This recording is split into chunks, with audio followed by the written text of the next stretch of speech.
Now obviously this is my main point of contention with Mr. Dakota because there's no such thing as a Christian witch.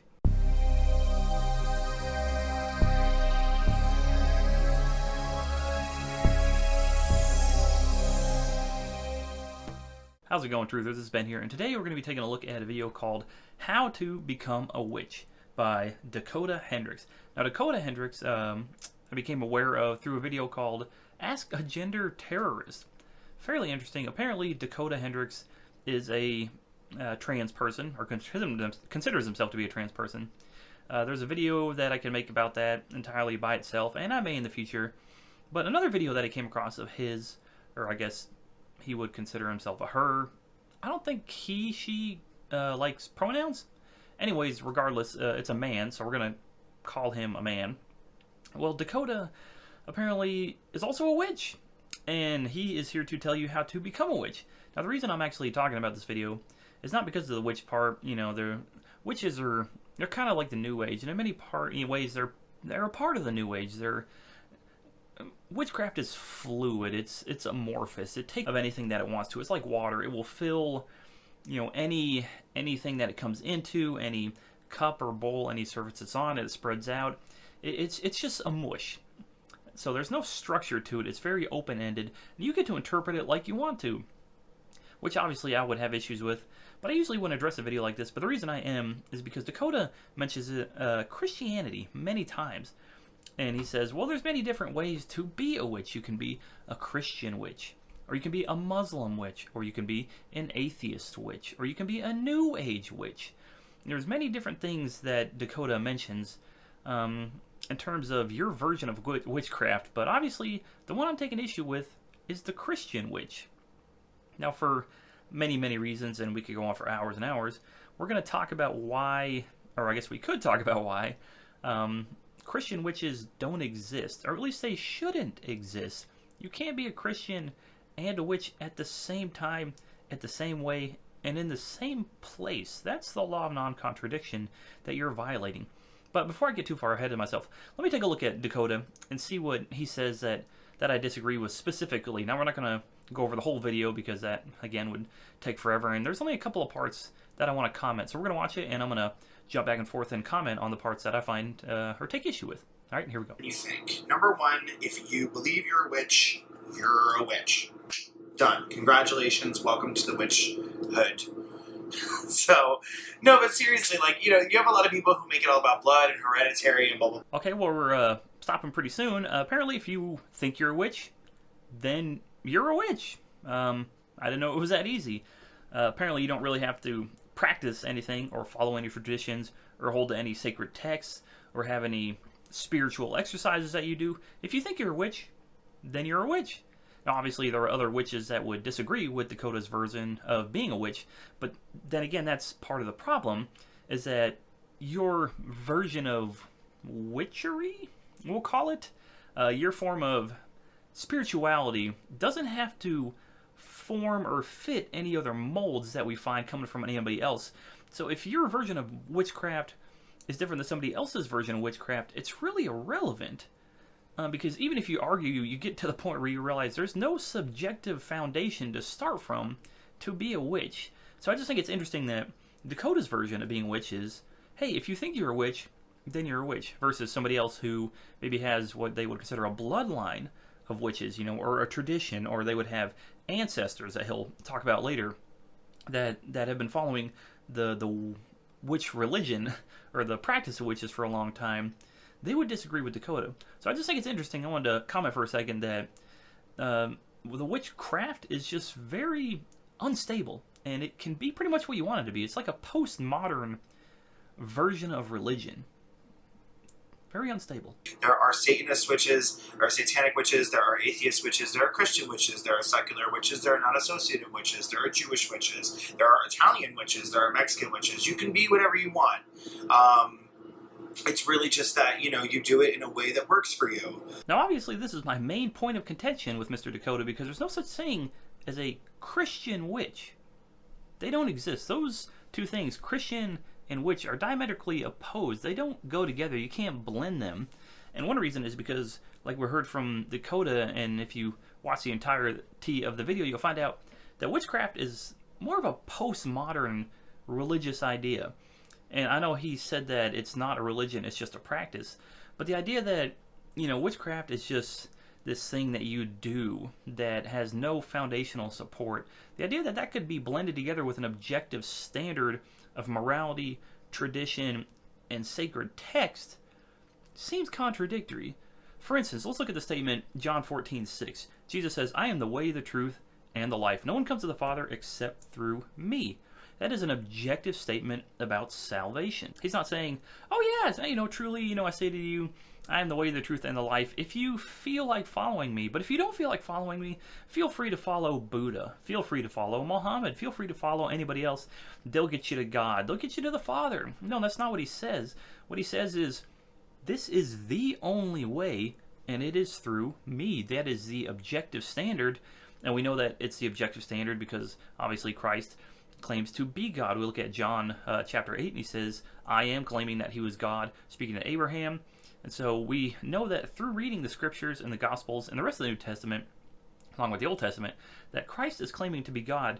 So he says the only way to God, the Father, is through him. Now that is not something that a witch would ever be able to hold as a creed of their own. They can never say that because, as we've heard from Dakota, it's just a practice. It's not a religion. It's not a set of rigid beliefs or structured beliefs or any beliefs. Obviously, you can be a satanic witch, you can be a Christian witch, or a Jewish witch, or you can be an Italian witch. So this idea that you can be two things at once, even though they're opposed to each other, is a contradictory statement.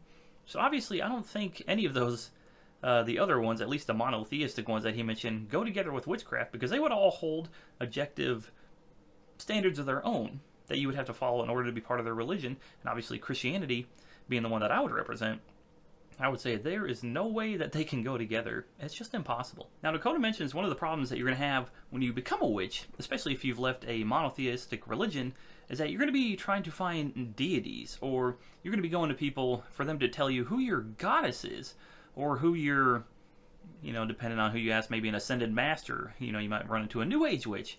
And that's going to be a problem because when you've come out of a monotheistic religion like Christianity, you're used to the idea of there being a deity, because obviously there is a deity.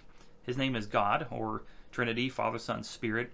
And this is another point of contention between Christianity and witchcraft and why they don't go together, because Dakota thinks that you don't actually need a deity, that you need to look back to your roots. And one of the things that he pushes big is that what's even more important than a deity is the fact that your ancestors are the people you should look to, the people who come before you. And obviously that could tie into reincarnation, and depending on what Dakota's full set of beliefs is, there's a lot of different ways that could work out. But obviously this is where I would find a problem, because you're going to have a problem with deities because you've come from a religion that teaches there is a deity. And obviously that's hard to get rid of, and one of the reasons you can't blend the two together. And let's look at maybe one of the reasons why people might have trouble getting rid of the idea of a deity if they're going to try to blend Christianity and witchcraft together. All right, let's look at a couple of different things first. Let's look at Ephesians chapter 4, starting in verse chapter 1. This is the unity in the body of Christ section. If you have an ESV, that's what it'll say. Verse 1, "I therefore, prisoner for the Lord, urge you to walk in a manner worthy of the calling to which you have been called." Obviously, this is Paul talking. "With all humility and gentleness, with patience, bearing with one another in love, eager to maintain the unity of the Spirit in the bond of peace. There is one body and one Spirit, just as you were called to the one hope that belongs to your call, one Lord, one faith, one baptism, one God and Father of all, who is over all and through all and in all." So obviously we can see that there is a huge problem between the idea that is put forth in witchcraft and that of Christianity. And the idea is that, there is one God, one Spirit, one Lord, one being overall, one deity. So this idea that you don't have to believe in that deity and you can just look back to your ancestors, well, that's going to become a problem when you start working backwards, chronologically. Because you're going to say, okay, well, who is my ancestor before me? Okay, cool. You find out who that ancestor is. Oh, well, if ancestors, in your bloodline, your family history going back, if those are the people you're looking to, oh, well, who then was the ancestor of that person? You start going backwards and backwards. And eventually you're going to get back to the point where you're going to struggle with the idea of, well, okay, what about before there were no people? Well, what about creation? Well, where did we come from? Did we get created from nothing, like a humanistic materialist would say? You know, do you look at the Big Bang? Do you look at the multiverse? What about string theory? Well, what about all the creation stories? If you're a Christian, obviously you believe that God created ex nihilo, Latin phrase meaning out of nothing. So what you're doing when you're looking to your ancestors instead of a deity is you're just kind of pushing off the idea of God. You're taking the idea of God and you're setting them on the shelf on the back. You say, okay, well, you know, I can't see God in front of me because I'm not looking for him. I just want to look back a little bit. Maybe this direction. Let's look over here just a little bit. I'm going to look to my ancestors. But in the meantime, God doesn't disappear. He's right there. He looks like a lion, apparently. But he's still back there. So just because you shelf the idea of God or shelf the idea of a deity doesn't just mean the idea goes away. It just means you're ignoring it. Anyway, I also want to just remind you that one of the biggest things that you can do when you're starting out as a witch is that you want to make sure that you're honoring the earth, because the earth is the source of a lot of what we're working with. So an easy way to do that is honoring the elements and setting up elemental altars. That's a great way to work through that. So one of the things you want to make sure you do is you want to honor the earth, because the earth is where a lot of the elements come from. So you might want to set up an altar. You might want to set up an effigy, or you might want to set up a way so you can honor the elements, because that's what you're working from. It seems like they've taken the earth, which is a big thing in witchcraft, like the Mother Earth, the Gaia idea, things like that. They put Mother Earth in the place of God, and they worship that, which reminds me of a Bible verse from the book of Romans where people worship the creation instead of the Creator. But that being aside, let's continue. But I think we can see that he has obviously very quickly done a switcheroo. He just put the earth in the place of God and put God on the shelf behind him. Where are they coming from? You get all these people who are like, I just really love quartz, angels, and it's like, okay, but who mined that quartz? What country did it come from? How much was that person being paid? Were they paid? Were they killed in an accident? You don't know. So just a quick offhand, when he mentions cards and angels, that really reminds me of somebody named Doreen Virtue. I would suggest you look her up on YouTube. She's got a lot of great videos. But one of the things that she left behind, she was part of the New Age spiritual movement for 20, 30 years, something like that. Now she's become a very biblical, conservative, God-centered Christian.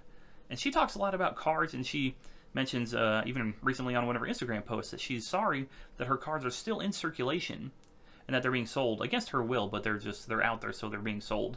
But yeah, I just think it's interesting, another point of contention, that after she got saved, she realized that using cards, tarot cards, and the worship of angels, those things are opposed, so she stopped doing them.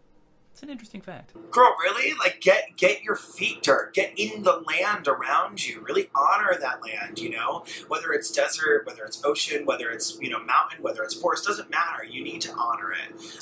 And we are almost at 10 minutes, so I need to wrap up. The only other thing that I want to say is that you need to honor not only the land itself, but the spirits of the land. So, obviously, I've said this before, if you live in America, you are in your earth-based religion, connecting to the earth, and it's earth that was stolen through genocide and oppression. You might want to kind of think about that. Okay, finishing up, the last thing that he says is you need to honor the earth and the spirits of the earth. And he mentions the oppression and genocide of the Native Americans. So he doesn't really expound on that. So I'm assuming he's talking about if you're going to be doing rituals, you're going to be contacting the spirit world, you're going to want to watch out because you may be contacting Native American spirits, or a Native American ghost or an entity or an ascended master or an ancestor, whatever it may be. So you're going to make sure you need to honor that spirit. Well, obviously, again, looking at a biblical perspective, that's not a spirit, that's a demon. That is an evil being, a fallen angel, or whatever it may be, but it's not God. It's not a good angel. It's not there to help you. So if you're contacting spirits, whatever it manifests in, that's definitely not your friend. It's not there for you. It's not there to help you. It's there to trick you. So obviously, if you're going to honor the land around you and the spirits of the dead and anything that you come into contact with, you're going to be dishonoring God. Now let me just take a last look at something. I want to look at the book of Isaiah. So we're going to read from Isaiah chapter 42. And this is God describing himself, starting in verse 5. Thus says God the Lord, who created the heavens and stretched them out and spread out the earth and what comes from it, who gives breath to the people on it and spirit to those who walk in it. I am the Lord, or Yahweh. I have called you in righteousness.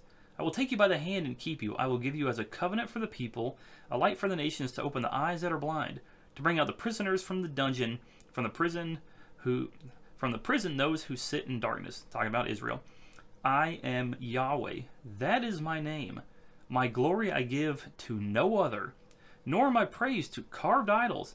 Behold, the former things have come to pass, and new things I now declare. Before they spring forth, I tell you of them. So obviously, God, Yahweh, is talking about himself. And he says very plainly, right here, my glory I give to no other, not to carved idols. So obviously, if you're making altars or effigies, if you're worshiping things that are made out of wood or iron or copper or gold or anything other than God, you're committing idolatry. You are worshiping something that is not God and putting it in the place of God. And that is why, obviously, Christianity and witchcraft can never be one and the same. They don't go together. They'll never be able to cohabitate the same space inside a person. Now, you might try. You may try. You're going to fail. You may try, though, but eventually one or the other is going to overtake the other practice. Now, obviously, if you're a true Christian, if you're one of God's elect, and you belong to him, then even if you do flirt, in that camp for some reason, or maybe you're a new Christian, and you were coming out of that, like Miss Doreen Virtue, I remember watching her earlier on, when she was, became a Christian, she said, there's some things that I don't know. And I really respected her for this. She said, there's a lot I don't know. I'm looking to these other men, and she would point people to these other men, and she watched videos, she read her Bible, she goes to church, talks to her pastor, she does her own research, and then eventually she gets to the point where maybe when she first kind of left the New Age, or when she was a baby Christian, she might have still been trying to practice some of these things, but when she was filled with the Holy Spirit, eventually she got to the point where she could no longer partake in that camp, because the Spirit inside of her was convicting her and letting her know that that was wrong and it had nothing to do with actual Christianity. So just think about that. In my opinion, and in God's opinion, and according to what's laid out in the Scripture, they're two different things. All right, guys, thanks for stopping by. I hope you liked this video. Let me know what you thought about Mr. Dakota. Now, there's a lot more that could be said about this gentleman. There's a lot of gender things, and there's Ask a Gender Terrorist video that I don't think I'm going to touch on. I've watched it. You can go watch it yourself. I need to caution you if you do watch it. There's a lot of profanity, a lot of the F word being thrown around, but I think that video does demonstrate the character of this person. And when you see somebody that is totally depraved, just really, that is just so vehemently committed to their worldview and rejecting the worldview we see coming from Scripture. So it is interesting, but I would caution you, if you have children, or if you're amongst polite company, maybe put some headphones in, because there's going to be a lot of profanity. But that aside, I appreciate you guys stopping by. Do me a favor, this is your first time here, and you like what you've seen, do me a favor and hit that subscribe button. It really does help, with the algorithms and all that. It helps to have subscribers. Like this video if you like it. If you didn't like it, go ahead and dislike it and tell me in the comments down below why you didn't like it. Let me know, what do you think about Dakota? What do you think about my critiques of Dakota? Do you think that it's fair? Do you think I missed anything? Do you think you can be a Christian and a witch? Yes or no? Throw it out in the comments, guys. Check out some of my other stuff. I appreciate you stopping by. See ya.